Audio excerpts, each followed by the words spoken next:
അപ്പോൾ wedding related ആയിട്ട് നമുക്കൊരു നൈറ്റ് റിസപ്ഷൻ ഉണ്ട്. അതിൻ്റെ ഡ്രസ്സ് ഡൈ ചെയ്യാൻ കൊടുക്കാനാണ് ഇപ്പോൾ ഈ പോകുന്നത്. ഞാനുള്ള ലൊക്കാലിറ്റിയിൽ ഇത് ഒരുപാട് പേര് ചെയ്യുന്നില്ല. അപ്പോൾ നമ്മൾ ഒരാളെ കഷ്ടപ്പെട്ട് കണ്ടുപിടിച്ചു. ആൻഡ് എസ്പെഷ്യലി ഗ്യാസിൻ്റെ ഷോർട്ടേജൊക്കെ നടക്കുന്ന സമയമായതുകൊണ്ടും ആൾക്കാരെ കിട്ടാൻ ഭയങ്കര പാടായിരുന്നു. അങ്ങനെ അവർ കുറച്ച് സാമ്പിളൊക്കെ കാണിച്ചു, പിന്നെ നമ്മുടെ മെറ്റീരിയലും കാണിച്ചു, പിന്നെ കളർ ചാർട്ടും എല്ലാം കൂടെ നോക്കിയിട്ട് നമ്മളിത് ഈ ഒരു മെറൂൺ കളറാണ് സെലക്ട് ചെയ്തത്. ഫുള്ളി ഹാൻഡ് വർക്ക് ചെയ്ത ഡയബിൾ മെറ്റീരിയലാണ്.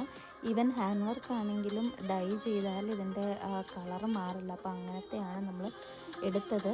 ആൻഡ് മെറ്റീരിയൽ നമ്മൾ ഡൽഹിയിൽ നിന്നാണ് സോഴ്സ് ചെയ്തത്. കോട്ടും ടോപ്പും ദുപ്പട്ടയും ഉണ്ടായിരുന്നു. അപ്പോൾ കുറച്ചധികം മെറ്റീരിയൽ ഡൈ ചെയ്യാനുണ്ടായിരുന്നു. ഇനി ഇത് ഡൈ ചെയ്ത് കിട്ടിയിട്ട് വേണം നമുക്ക് സ്റ്റിച്ച് ചെയ്യാൻ കൊടുക്കാൻ വേണ്ടി. സംസാരിച്ചുകൊണ്ടിരിക്കുമ്പോൾ തന്നെ ഭയ്യ ഡൈ ഒക്കെ മിക്സ് ചെയ്ത് വാട്ടറൊക്കെ റെഡിയാക്കി. അപ്പം നമുക്ക് ഇന്ന് എന്താണേലും മെറ്റീരിയൽ കൊണ്ടുപോകാൻ പറ്റത്തില്ല, കുറച്ച് ദിവസം എടുക്കും, കാരണം അവർക്ക് കുറച്ചധികം പ്രോസസ്സ് ഉണ്ട്. സോ ബാക്കി വിശേഷങ്ങളുമായിട്ട് അപ്കമിങ് വീഡിയോസിൽ കാണാം. So stay tune. Until then bye by.